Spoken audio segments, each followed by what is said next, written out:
Hello everyone, welcome back to my channel. I am Riya and इस video में हम class 8 geography chapter 4 agriculture पढ़ने वाले हैं। So let's start. सबसे पहले चैप्टर का इंट्रोडक्शन देख लेते हैं। Transformation from a plant to a finish product, यानी जब एक बड़े पौधे में कन्वर्ट होता है, यानी एक बड़े प्लांट में कन्वर्ट होता है, तो उसमें 3 टाइप की एक्टिविटीज़ होती हैं: primary activities, secondary activities and tertiary activities. इन तीनों एक्टिविटीज़ के बारे में हम ब्रीफली अभी जानेंगे। प्राइमरी एक्टिविटीज़ जो होती हैं connected with extraction and production of natural resources, यानी ये काम करती है नेचुरल रिसोर्सेज के ऊपर और नेचुरल रिसोर्सेज के प्रोडक्शन का, यानी उन्हें उगाने का। जैसे एग्रीकल्चर और फिशिंग। एग्रीकल्चर क्या है? नेचुरल रिसोर्सेज का प्रोडक्शन करना। नेचुरल रिसोर्सेज कौन कौन से? जैसे वीट, राइस एग्रीकल्चर में आ जाते हैं, है कि नहीं। फिशिंग, फिशिंग कैसे? मछलियों को पकड़ना। मछलियाँ क्या है? एक नेचुरल आते हैं, ये साइंटिस्ट ने तो बनाया है ना, हमारे पास भगवान ने उन्हें भेजे हैं, यानी जो नेचर हमें देता है जो चीज़ें वो नेचुरल सोर्सेज होती हैं। सो फिशिंग, जब हम मछलियों को पकड़ते हैं, सो वो एक्सट्रैक्शन करना है नेचुरल सोर्सेज के साथ। दूसरा है हमारा सेकेंडरी एक्टिविटीज़। सेकेंडरी एक्टिविटीज़ जो होती हैं प्रोसेस करती है in these process of these resources. जैसे एग्रीकल्चर है, वीट है, वीट को मशीन से फिर पीस कर उससे आटा बनाया जाता है। वो क्या प्रोसेस करना है इस रिसोर्स का। यहाँ पे दूसरे एग्जांपल्स दिए हुए, लेकिन मैं आपको समझा रही हूँ दूसरे एग्जांपल से। मैन्युफैक्चरिंग ऑफ स्टील या बेकिंग ऑफ ब्रेड। स्टील का मैन्युफैक्चर, स्टील को जहाँ से निकाला जाता है उसके बाद फैक्ट्रीज में उसको प्रोसेस किया जाता है। ये सारे प्रोसेसेस होते हैं। नेक्स्ट है हमारा टेरिटरी एक्टिविटीज़। ये सपोर्ट करता है प्राइमरी और सेकेंडरी सेक्टर्स को। कैसे? ट्रांसपोर्ट से। अब मान लीजिए आपको एग्रीकल्चर के लिए कोई चीज़ लेने मार्केट जाना है, तो आपके लिए जो ट्रांसपोर्ट है वो आपका टेरिटरी एक्टिविटीज़ में आ जाएगा। आपका जितना भी ट्रेड है, आप जो आपकी जो फसल भी उसे आप बेचने के लिए बाज़ार जा रहे हैं, सो वो ट्रेड करना है। सो ट्रेड जो है वो एक टेरिटरी एक्टिविटीज़ में आ जाता है। बैंकिंग एक्सेट्रा, ये सब आपकी टेरिटरीज एक्टिविटीज़ हैं। एग्रीकल्चर एक प्राइमरी एक्टिविटी है जिसमें growing of crops, fruits, vegetables, flowers, और अपने जीवन को आप जीने के लिए एग्रीकल्चर करते हैं। क्रॉप्स ग्रो करते हैं, फ्रूट्स ग्रो करते हैं, वेजिटेबल ग्रो करते हैं, फ्लावर ग्रो करते हैं। 50% of the people in the world are engage in agriculture, यानी वर्ल्ड में जो 50% लोग हैं वो एग्रीकल्चर करते हैं आज भी। इंडिया में से 2/3 लोग आज भी एग्रीकल्चर करते हैं, यानी 2/3 लोग सिर्फ इंडिया में से ही हैं एंड बाकी के वर्ल्ड के दूसरे पार्ट्स में से। Favourable topography of soil and climate are very important for agriculture. यानी एग्रीकल्चर करने के लिए कहीं किसी भी सॉइल की टोपोग्राफी, यानी सॉइल का टेक्सचर कैसा है, ब्लैक सॉइल है, रेड सॉइल है, लोमी सॉइल है, क्लेई सॉइल है, अलग अलग टाइप की सॉइल्स होती है। सो कैसी टोपोग्राफी है सॉइल की, वहाँ का क्लाइमेट कैसा है, जो क्रॉप हम उगाना चाहते हैं वो वहाँ होगी कि नहीं। अगर वहाँ पे गर्मी का मौसम है, सो जिस क्रॉप को आप उगाना चाहते हैं वो होगी कि नहीं, कहीं ख़राब तो नहीं हो जाएगी। या ठंडी का मौसम है, सो वो क्रॉप ख़राब तो नहीं हो जाएगी। ये सब आपको कंडीशंस देख कर ही वहाँ पे कोई एक क्रॉप ग्रो करनी होती है। एंड एरेबल लैंड एक ऐसी लैंड होती है जहाँ पे हम एग्रीकल्चर कर सकते हैं, यानी एग्रीकल्चर के लिए जो लैंड सूटेबल होती है उसे हम एरेबल लैंड कहते हैं।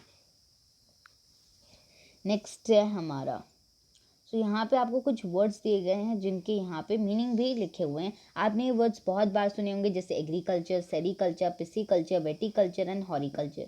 सो इन सब के बारे में हम अभी पढ़ लेते हैं। सो एग्रीकल्चर क्या होता है? The science and art of cultivation on the soil, raising crops and rearing life stock. It is also called farming. यानी जो साइंस है, साइंस विज्ञान, मतलब जो विज्ञान है, साइंस है, जो आर्ट है कल्टिवेशन का, उसको अपने सॉइल पे दिखाना। यानी किसी किसी को अगर फार्मिंग का शौक है तो वो फार्मिंग कर कर सॉइल में क्रॉप्स को उगाते हैं। रेजिंग ऑफ क्रॉप्स मतलब क्रॉप्स उगाना अपने अपनी लाइफ के लिए, ताकि उनसे उन्हें पैसे मिले एंड वो आराम से अपनी लाइफ गुजार सकें, है ना, अपनी। एंड रेयरिंग लाइफ स्टॉक, इसके लिए जो एग्रीकल्चर है उसे किया जाता है। It is also called, agriculture को हम फार्मिंग भी कहते हैं। सेरीकल्चर क्या होता है? Commercial rearing of silkworms. Silkworms की कमर्शियल रेयरिंग। कमर्शियल रेयरिंग मतलब जब हम अपने लिए उन्हें नहीं रेयर करें, कमर्शियल यूज़ के लिए उन्हें बेचकर पैसे कमाने के लिए जब उन्हें रेयर करते हैं, तो वो कमर्शियल यूज़ होता है सिल्कवॉर्म्स का। It may supplement the income of the farmer. Pisciculture होता है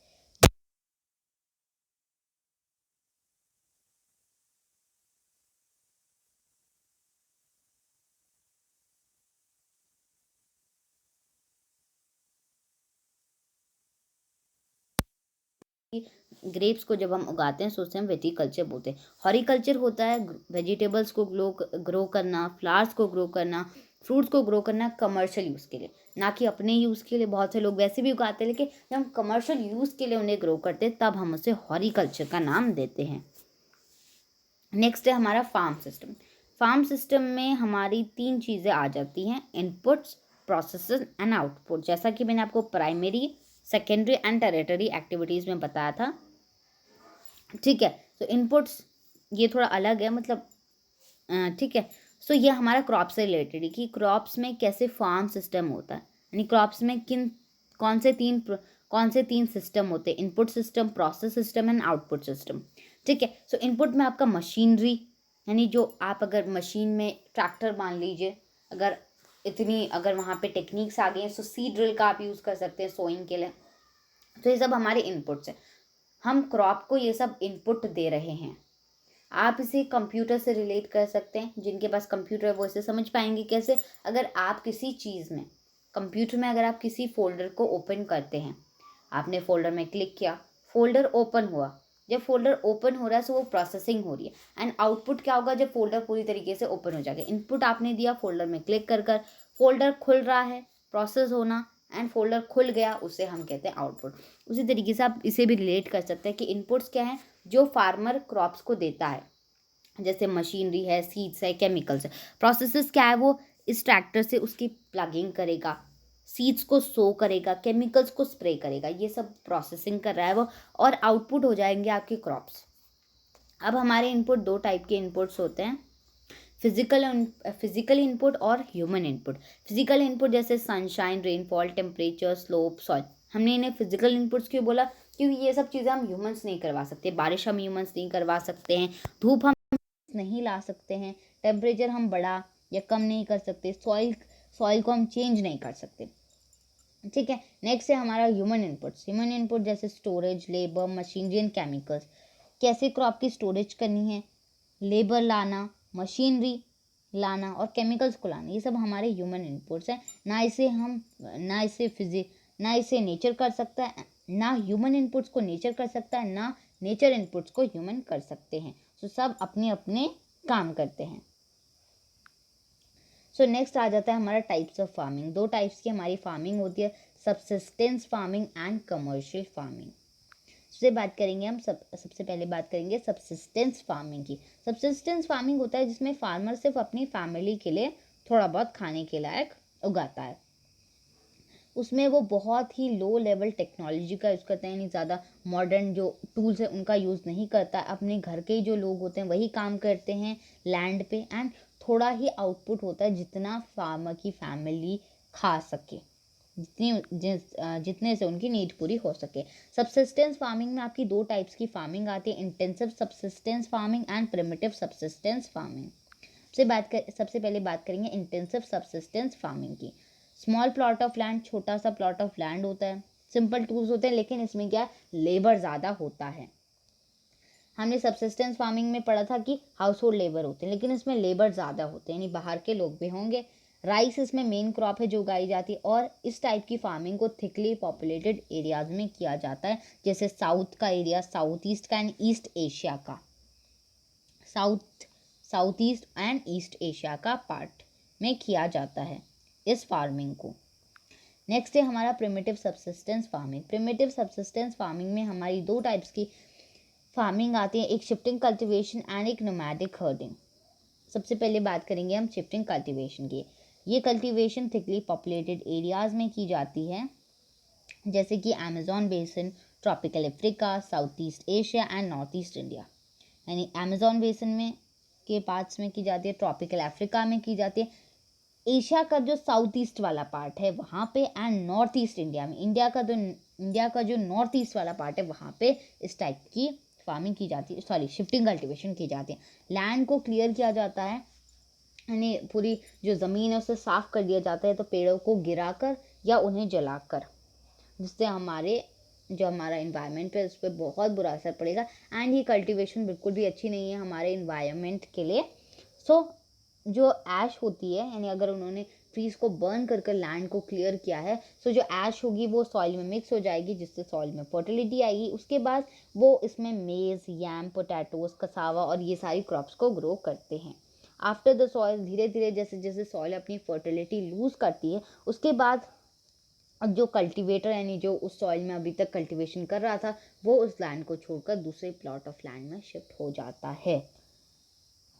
शिफ्टिंग कल्टीवेशन को हम स्लैश एंड बर्न एग्रीकल्चर भी कहते हैं, slash and burn agriculture. Next है हमारा नोमैडिक हर्डिंग। नोमैडिक हर्डिंग ज़्यादातर सहारा के एरिया में, सेंट्रल एशिया में और इंडिया के कुछ पार्ट जैसे राजस्थान एंड जम्मू एंड कश्मीर में की जाती है। Herdsmen move from place to place with their animals for fodder and water. Sheep, camel, yak, goats, milk, meat, wool and hides. यानी herdsmen यानी जो चरवाहे होते हैं वो अपने हर्ड्स को लेकर एक प्लेस से दूसरी प्लेस में जाते हैं वाटर और फॉडर की तलाश में, with their animals for fodder and water. यानी फॉडर यानी जो घास एनिमल्स को खिलाई जाती है उसे फॉडर कहते हैं, एंड वाटर पानी के साथ। वो ज़्यादातर ऐसे एनिमल्स को रेयर करते हैं जिनसे उन्हें कुछ ना कुछ मिले, यानी जो हर्ड्समैन है वो ऐसे एनिमल्स को रेयर करेंगे जिनसे उन्हें कुछ ना कुछ मिले। जैसे शीप से उन्हें वूल मिलता है, कैमल से उन्हें मिल्क मिलेगा, या गोट्स जो उन्हें milk, meat, wool and etcetera etcetera बहुत सारी चीज़ें देते हैं। नेक्स्ट है हमारा कमर्शियल फार्मिंग। सो सबसे पहले मैं आपको रिविजन करवा दूं कि हमने क्या पढ़ा था, सब्सिस्टेंस फार्मिंग, जिसमें हमने 2 टाइप्स की फार्मिंग के बारे में पढ़ा था। सब्सिस्टेंस फार्मिंग के अंदर 2 टाइप की फार्मिंग्स आती है, intensive subsistence farming and primitive subsistence farming. उसके बाद आपकी प्रिमिटिव जो सब्सिस्टेंस फार्मिंग है उसके अंदर भी आपकी 2 टाइप्स की फार्मिंग आती हैं, जिसे हमने शिफ्टिंग कल्टीवेशन और नोमैडिक हर्डिंग के बारे में हम पढ़ चुके हैं। सो होप आपको अभी तक समझ में आया होगा। अब हम चलते हैं कमर्शियल फार्मिंग की तरफ। कमर्शियल फार्मिंग होती है crops are grown and animals are reared, यानी क्रॉप्स को भी ग्रो करते हैं साथ साथ एनिमल्स को भी रेयर करते हैं। Area cultivated in capital amount is large, यानी जिस एरिया पे वो कल्टीवेशन कर रहे हैं वो भी बहुत बड़ा है, एंड जो कैपिटल अमाउंट है वो भी बड़ा है, वो भी लार्ज है। Work is done by machines, यानी मॉडर्न टेक्निक्स और नए नए मॉडर्न टूल्स का यूज़ किया जाता है, यानी मशीन्स का यूज़ किया जाता है। नेक्स्ट है हमारा कमर्शियल फार्मिंग। कमर्शियल फार्मिंग में हमारी 3 टाइप की फार्मिंग्स आती है, commercial grain farming, mixed farming and plantation agriculture. सबसे पहले बात करेंगे कमर्शियल ग्रेन फार्मिंग की। क्रॉप्स जो हैं, crops are grown for commercial purpose, wheat and maize, temperate grasslands of North America, Europe and Asia. यानी क्रॉप्स को यहाँ पे कमर्शियल पर्पस के उससे ग्रो किया जाता है, यानी ग्रेन, यानी जो ग्रेन क्रॉप्स है जैसे व्हीट, राइस, इन सबको ग्रो किया जाता है कमर्शियल पर्पस के लिए। जैसे व्हीट और मेज ये क्या हैं, आपके ग्रेन्स हैं। ये फार्मिंग ज़्यादातर टेम्परेट ग्रासलैंड्स के एरिया जैसे टेम्परेट ग्रासलैंड्स जो नॉर्थ अमेरिका का जो हिस्सा है, यूरोप एंड एशिया में की जाती है। नेक्स्ट है हमारा मिक्स्ड फार्मिंग। लैंड में वो food, fodder, rearing, life stock, यानी अपना जितना भी उनका क्रॉप्स वगैरह वो थोड़ा बहुत उगा लेते हैं। एंड ये फार्मिंग ज़्यादातर Europe, eastern USA, Argentina, south east Australia, New Zealand and south Africa में की जाती है। नेक्स्ट है हमारा प्लांटेशन एग्रीकल्चर। कमर्शियल फार्मिंग जहाँ पे सिर्फ एक सिंगल क्रॉप की ग्रो की जाती है, लेबर एंड कैपिटल बहुत ज़्यादा इसमें यूज़ होता है। प्रोड्यूसेस प्रोसेस्ड इन फार्म और near by factories, rubber in Malaysia, coffee in Brazil, T in India and Sri Lanka. यानी सिर्फ एक सिंगल क्रॉप, जैसे एग्जाम्पल उन्होंने एक सिर्फ टी को पूरे प्लॉट ऑफ लैंड में ग्रो कर दिया, सिर्फ एक सिंगल क्रॉप को। लेबर और कैपिटल बहुत ज़्यादा चाहिए इस टाइप की एग्रीकल्चर या फार्मिंग को करने के लिए, जिसमें जो प्रोड्यूस, यानी मान लीजिए अगर आपने जो टी की लीव्स होंगी या तो उसी फार्म में, अगर वहाँ पे इस टाइप की व्यवस्था है कि वो वहीं पे टी को कन्वर्ट कर सके, जो चाय पत्ती हम हमारे घर पे यूज़ करते हैं, सो वो वहीं पे ही कर लेंगे, नहीं तो उसे नियर बाय फैक्ट्रीज़ में भेज देंगे प्रोसेसिंग के लिए। प्लांटेशन एग्रीकल्चर के लिए कुछ देख लेते हैं, जैसे मलेशिया में रबर प्रोड्यूस किया जाता है, ब्राज़ील में कॉफ़ी, इंडिया एंड श्रीलंका में आपका टी, इंडिया में आपको पता है दार्जिलिंग टी के लिए बहुत फेमस है। नेक्स्ट हमारा सप्लाई रॉ मटेरियल टू आगो बेस्ड इंडस्ट्रीज, व्हीट, मेज, rice and millets. Wheat, rice and millets को का जो रॉ मटेरियल होता है उसे आगो बेस्ड इंडस्ट्रीज में भेजा जाता है, जिससे फिर चीज़ें बनाई जाती हैं। दूसरा है हमारा फाइबर क्रॉप्स। फाइबर क्रॉप्स जैसे कॉटन है, जूट है। बेवरेजेस क्रॉप्स जैसे टी एंड कॉफ़ी। नेक्स्ट अब हम इन्हीं सब चीज़ों के बारे में पढ़ेंगे, यानी मेजर क्रॉप जिन्हें हम हमारे घर में मेजरली यूज़ करते हैं, नहीं बहुत ज़्यादा यूज़ करते हैं। जैसे राइस जो है वो ट्रॉपिकल एंड सब ट्रॉपिकल रीजन्स की स्टेपल डाइट है। इसे high temperature, high humidity and rainfall चाहिए ग्रो करने के लिए। ये एलुवियल एंड क्ले सॉइल में उग जाती है अच्छे से। China, India, Japan, Sri Lanka and Egypt में राइस ग्रो करती है। नेक्स्ट है हमारा वीट। मॉडरेट टेम्परेचर चाहिए वीट को एंड रेनफॉल चाहिए, ब्राइट सनशाइन चाहिए हार्वेस्ट के टाइम पे। ब्राइट सनशाइन इसीलिए चाहिए क्योंकि उसे सूखने के लिए ब्राइट सनशाइन चाहिए। लोमी सॉइल में ग्रो करती है। USA, Canada, Argentina, Russia, Ukraine, Australia and India में वीट ग्रो की जाती है। मिलेट्स को कोर्स ग्रेन्स भी कहा जाता है। लेस फर्टाइल और सैंडी सॉइल्स में ये आराम से ग्रो करते हैं। मिलेट्स के कुछ एग्जाम्पल हैं ज्वार, बाजरा एंड रागी। मिलेट्स को लो रेनफॉल यानी हल्की बारिश चाहिए, हाई टू मॉडरेट टेम्परेचर, कभी कभी हाई टेम्परेचर कभी कभी मॉडरेट टेम्परेचर चाहिए। निगेरिया, चाइना एंड नीगर में मिलेट्स ग्रो की जाती हैं। मेज को moderate temperature, rainfall and a lot of sunshine, यानी बारिश भी चाहिए लेकिन उसके साथ साथ बहुत ज़्यादा सनशाइन भी चाहिए। ये फर्टाइल सॉइल में ही ग्रो करती है। North America, Brazil, China, Russia, Canada, India and Mexico में मेज ग्रो की जाती है। नेक्स्ट है हमारा कॉटन को high temperature, light rainfall and bright sunshine चाहिए। ये ज़्यादातर ब्लैक एंड एलुवियल सॉइल में ही ग्रो करती है। China, USA, India, Pakistan, Brazil and Egypt cotton के कुछ प्रोड्यूसर्स हैं। जूट, जिसे हम गोल्डन फाइबर भी कहते हैं, वो alluvial soil, high temperature, heavy rainfall और ह्यूमिड क्लाइमेट वाले एरिया में ग्रो करता है, यानी जहाँ की सॉइल एलुवियल हो, टेम्परेचर हाई हो, तेज़ बारिश होती है और ह्यूमिड क्लाइमेट हो। ट्रॉपिकल एरियाज़ में ग्रो करता है, जैसे इंडिया एंड बांग्लादेश जूट के प्रोड्यूसर्स हैं।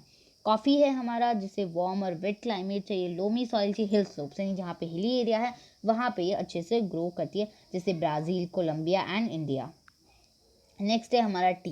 कूल क्लाइमेट चाहिए टी को, हाई रेनफॉल चाहिए, loamy soil and labour in large number, इन लेबर जो टी की लीव्स को तोड़ सकें, उनका जो नंबर है वो बहुत ज़्यादा चाहिए, बहुत सारे लेबर रिक्वायर होते हैं टी की कल्टीवेशन में। Kenya, India, China and Sri Lanka T के कुछ प्रोड्यूसर्स हैं। होप कि अभी तक आपको सारे टॉपिक्स अच्छे से क्लियर हुए होंगे। पीछे मैंने आपको कुछ बताए थे कमर्शियल फार्मिंग की, मैं आपको एक बार बता देती हूँ। कमर्शियल फार्मिंग में मैंने आपको 3 टाइप की फार्मिंग बताई थी, commercial grain farming, mixed farming and plantation agriculture के बारे में बताया था। सबसे पहले मैंने आपको सबसिस्टेंस फार्मिंग बताया था, जिसमें मैंने आपको 2 टाइप्स की फार्मिंग बताई थी। सबसिस्टेंस फार्मिंग में मैंने आपको इंटेंसिव सबसिस्टेंस फार्मिंग बताई थी एंड प्रिमिटिव सबसिस्टेंस फार्मिंग बताई थी। एंड इंटेंसिव सबसिस्टेंस फार्मिंग में तो आपका कोई भी टाइप नहीं है, लेकिन प्रिमिटिव सबसिस्टेंस फार्मिंग में आपकी 2 टाइप्स की आ जाती हैं, shifting cultivation and nomadic herding. And अभी मैंने आपको कमर्शियल फार्मिंग के बारे में बता दिया। Commercial grain farming, mix farming and plantation agriculture commercial farming के कुछ टाइप्स हैं। होप आपको आज के सारे टॉपिक्स अच्छे से क्लियर हुए होंगे। अगर आपको कोई भी डाउट्स एंड क्वेरीज हैं तो कमेंट बॉक्स में ज़रूर पूछिएगा। हम मिलेंगे हमारे नेक्स्ट वीडियो में। Till then stay tuned.